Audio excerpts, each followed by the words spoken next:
The test is in 4-part, Part 1, Part 2, Part 3, and Part 4. Now look at Part 1. Part 1. Listen to the news report about a robbery and then complete the notes from the detective's notebook. First, you have some time to look at questions 1 to 6.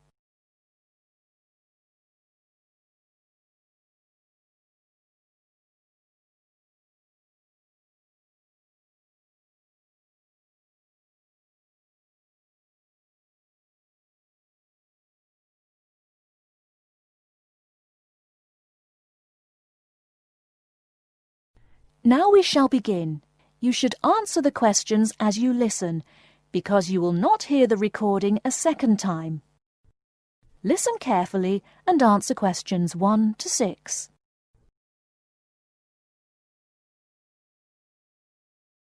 There has been an armed robbery this morning at the Halifax Building Society's branch on Edward Street.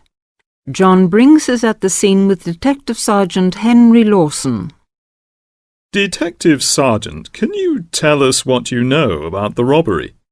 Yes, the raid took place this morning, shortly after 11:30, when a man accompanied by a woman went into the offices of the Building Society and asked to see the manager. There were no other customers in the building at the time. They were let into the manager's office, and the woman produced a gun from her handbag. Then they took the manager back out of his office and made him tell the cashiers to hand over all the money they had in the tills and in the safe. It came to about $25,000. Presumably, you have a number of witnesses. Yes, we have a good description of both of them. The man was about 1 meter 80 centimeters, around 35 years of age, with blue eyes and short, curly red or ginger hair. He was wearing jeans, a green sweater, and a 3/4 length blue coat. When he spoke to the cashier when he came in, he called himself Mr. Erickson, but we doubt whether that is his real name. But we do know that may be his real name. He also spoke with a strong Scottish accent, which may help us to trace him. Before you hear the rest of the conversation, you have some time to look at questions 7 to 10.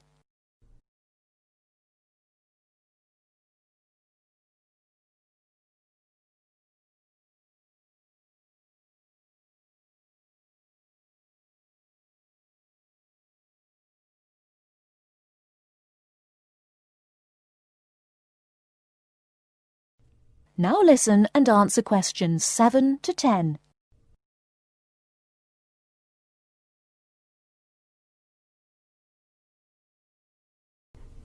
And what about the woman?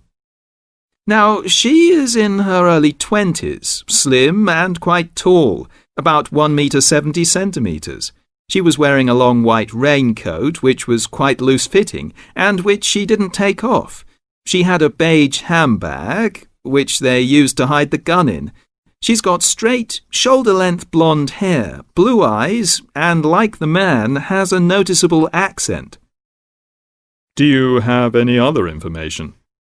Yes, the car they used was seen by 2 or 3 people. It's a blue or dark blue Ford Escort, and we have the registration number. And it's G595ERI. I'll say that again. It's G595ERI. Now, the car was stolen from Bishopstone just over a week ago, so if anyone has seen it in the last week, we would like to hear from them. We also know that the car's front left headlight was broken when it was stolen, and is still broken, we think. So, you would like information from the public about the car? Yes, and the people. We're appealing to anyone who thinks they may recognise the 2 robbers or know anything about the car. We've set up an incident room in Swindon, and the telephone number is 774529. So we would like people to ring us if they have any information. And of course, all calls will be dealt with in the strictest confidence. Thank you very much. Thank you. And the number again, if you have any information, is 774529. And now back to the studio.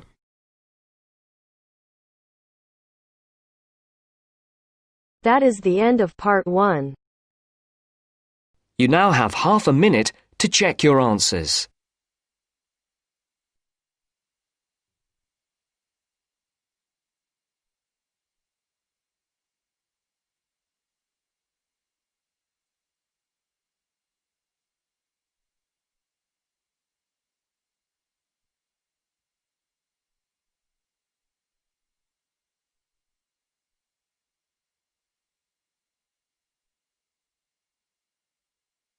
Now turns to part 2. Part 2. You will hear a conversation between an IELTS candidate and an IELTS administrator. First, you have some time to look at questions 11 to 15.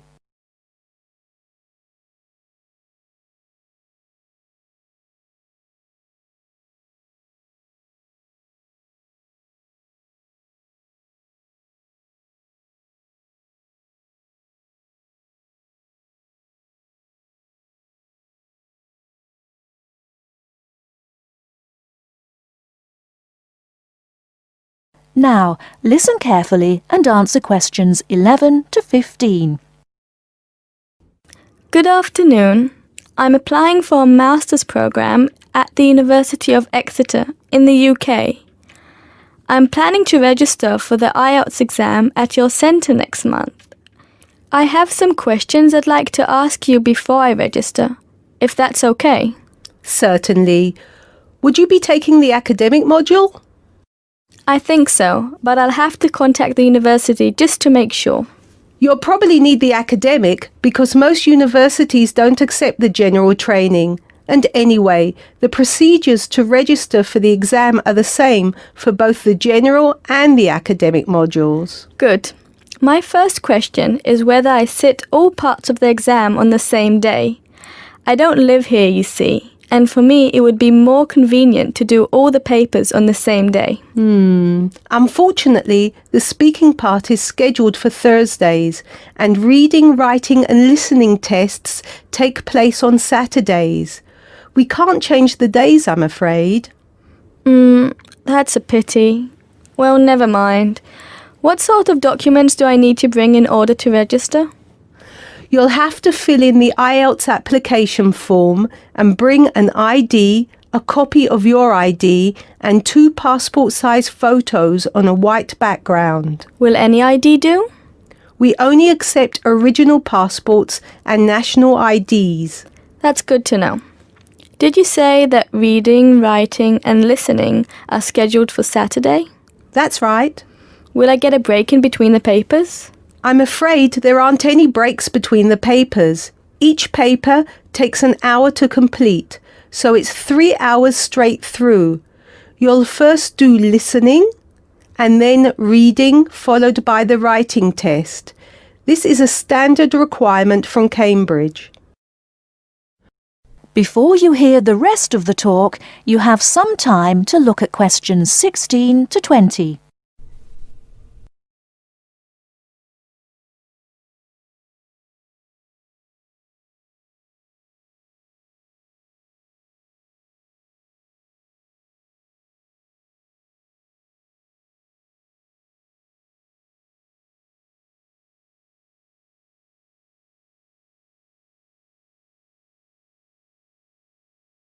Now listen and answer questions 16 to 20.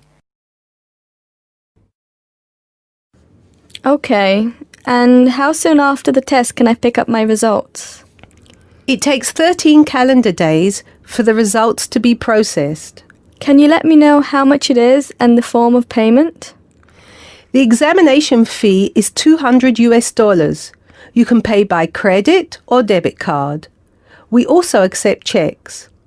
We only accept cash as a form of payment in exceptional circumstances. And one last question. Can I mail you the application documents? Certainly. You can send all the documents by registered mail to our address, 47 Clover Place, New Rochelle, New York. Could you spell New Rochelle for me, please? Certainly. Neurrochelle.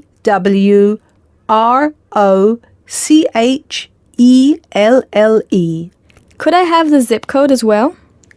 Sure. Our zip code is 10806. Thanks. You can also email us at inquiry@examsmail.com or phone us at 325-9082. I think that's all. Thank you very much for all the information. Bye. You're welcome. Goodbye. That is the end of part 2. You now have half a minute to check your answers.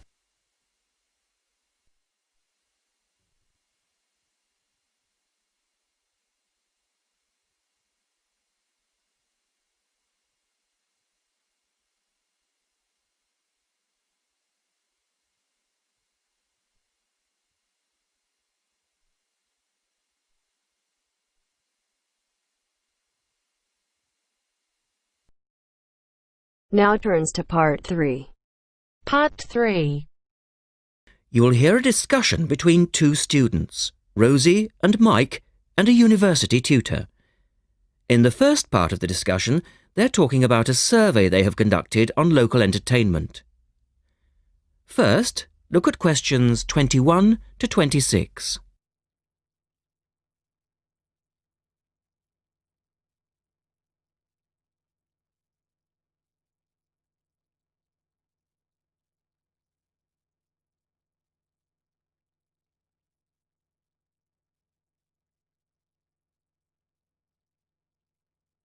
Now listen to the first part of the discussion and answer questions 21 to 26.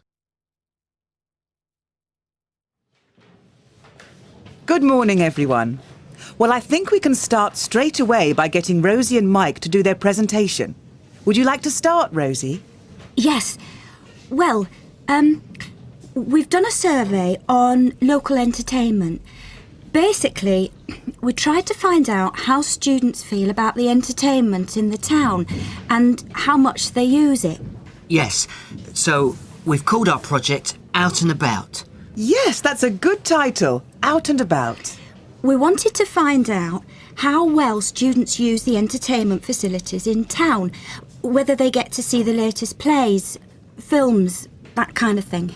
Now, we have our own facilities on campus, of course. Oh, yes. We deliberately omitted those as we really wanted to examine outside entertainment in the town as opposed to on the university campus. Actually, there were a lot of areas to choose from, but in the end, we limited ourselves to looking at 3 general categories: cinema, theatre and music. Right. OK, well, first of all, cinema. In the town, there are 3 main places where you can see films. There's the new multi-screen cinema complex, the old Park Cinema and a late-night Odeon. So, if you look at this chart, in terms of audience size, the multi-screen complex accounts for 75% of all cinema seats. The Park Cinema accounts for 20% of seats, and the late-night Odeon has just 5% of seats. As you probably know, the complex and the park show all the latest films, while the late-night cinema tends to show cult films. So, when we interviewed the students, we thought the complex would be the most popular choice of cinema. But surprisingly, it was the late-night Odeon. Yeah, and most students said that if they wanted to see a new film, they waited for it to show at the park, because the complex is more expensive and further out of town, so you have to pay more to get there as well. Yes, and that adds to the cost, of course, and detracts from the popularity, evidently. Well, next, we looked at theatres. The results here were interesting because, as you know, there's a theatre on campus which is popular, but there's also the Stage Theatre in town, which is very old and architecturally quite beautiful. And there's the large modern theatre, the Ash Top that has recently been built. So you just looked at the 2 theatres in town? Yes, but the thing about the theatres is that there's a whole variety of seat prices. Also, the types of performance vary, so students tend to buy seats at both and like using both for different reasons. And if they want cheap seats at the Ash Top, they can just sit further from the front. What we did find that was very interesting is that there are periods during the year when students seem to go to the theatre and periods when they go to the cinema. And we really think that's to do with budget. If you look at this graph, you can see that there's a peak around November, December when they go to the theatre more, and then a period in April, May when neither is particularly popular. And then theatre viewing seems to trail off virtually, while the cinema becomes quite popular in June, July. I think you're probably right about your conclusions. In the second part of the discussion, Rosie and Mike talk about different music clubs. Look at questions 27 to 30 first.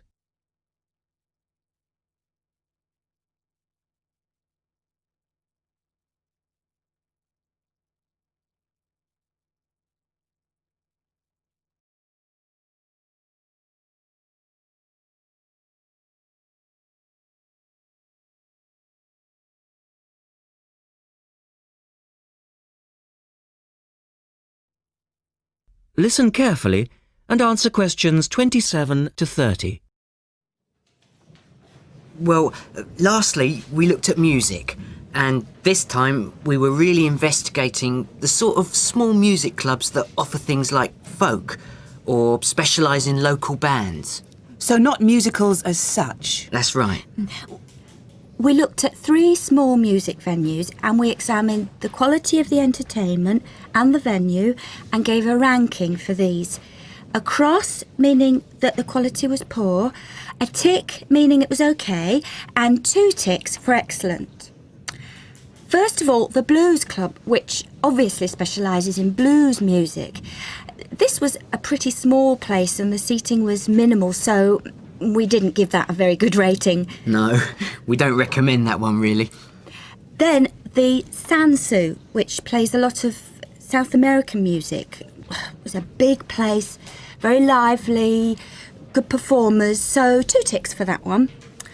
The Pier Hotel is a folk venue, a good place for local and up-and-coming folk artists to play. Not the best of venues, as it's in a basement and a bit dark, but the quality of the entertainment was reasonable and the lighting was very warm, so we felt it deserved an average rating.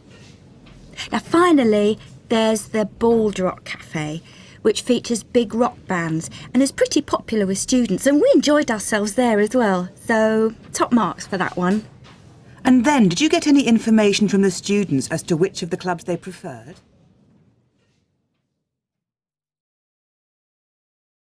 That is the end of part 3. You now have half a minute to check your answers.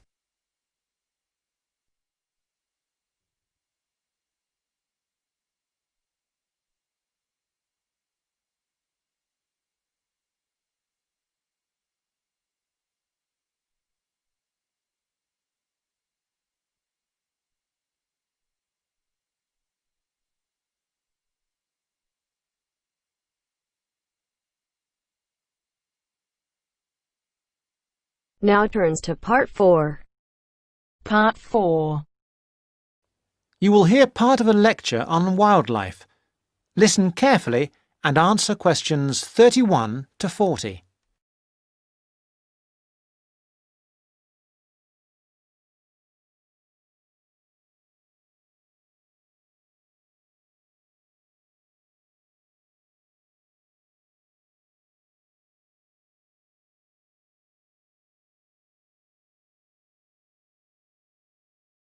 Thousands of exotic plants and animals have been introduced into the British Isles over thousands of years.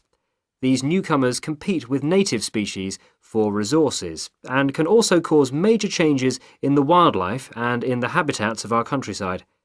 The problem is not just British, of course, but global, and it has been going on for centuries. One good example of this I'd like to mention today is the European starling. The starling to us in the UK is a fairly ordinary little bird, about 12 inches long. In flight, it appears to be black or grey with tiny white spots. So it's a very ordinary looking, almost dirty looking bird. It nests in trees and buildings and can be found in the country and in towns. It travels in large flocks, leaving the nests in the morning and returning in the early evening. It feeds on insects and fruit. Its native range includes the British Isles and Finland, but it is also found in most of Europe and parts of Asia and Africa. In the British Isles and Finland, however, it has suffered a huge decline, and in these countries there is an effort to conserve the species. It is a different story in some of the places where it has been introduced. For example, the population in the USA is estimated at 170 million birds. Also, they are becoming a big problem in Australia and New Zealand. Starlings, as I have said, nest in trees, and it has been found that they are more aggressive than native species, native that is to Australia and New Zealand, when they are looking for nesting places. They therefore compete with native species for nests, and also they drive those species away from nests. So, this nest-building activity causes harm to native species, but also they are a nuisance to humans. They gather in large flocks of thousands of birds and feed together on commercial crops. This causes great financial damage to farmers. And they also make a mess, both in the town and the countryside. There is also the problem that starlings may carry diseases which affect both humans and other animals, although this has not been really confirmed and we are waiting for more work to be done on this. The question arises, what are we to do about foreign species which not only do damage to native species but interfere with human activity? We have three approaches in theory, but usually it is not a free choice between them. Usually we have to do the best we can and that money will allow. The best approach, of course, is prevention, and many countries have passed legislation which attempts to limit or prevent the arrival of non-native species in their countries. In particular, there are many international regulations on how and where ships may pick up and deposit water, and this is a major contribution to preventing the accidental transport of fish and organisms by ship, since accidental transport by ship is a frequent cause of fish and other creatures going from place to place. Ports also have special areas where water can be deposited, and many of them have treatment facilities to kill any foreign species that may establish themselves in their waters. For fish and organisms that live in water, these international regulations are useful, but obviously not all species can be dealt with in this way. Sometimes it is simply too late for prevention. Then we have to consider eradication or management. By management, I mean that we have to decide how best to live with the new creatures and how to keep their numbers down. However, this becomes not only a scientific question, it can be a matter of choice what population level of an invasive species we want to maintain. This choice involves costs. There is the cost of living with the species, and there is the cost of managing the species over time, and species management is usually a long-term business without any foreseeable end. However, there is not just the economic aspect to this question. We can also consider the ethical point. How should we treat animals which we have, sometimes deliberately, introduced into the environment? Is it permissible just to exterminate a number of them convenient to ourselves? The most important decision has to be made in the political forum, whatever considerations go into the making of that decision. These questions are relevant also to the approach of eradication, which is another option, but which does not have an encouraging history. Many attempts have been made to eradicate introduced species. That is the end of part 4. You now have half a minute to check your answers.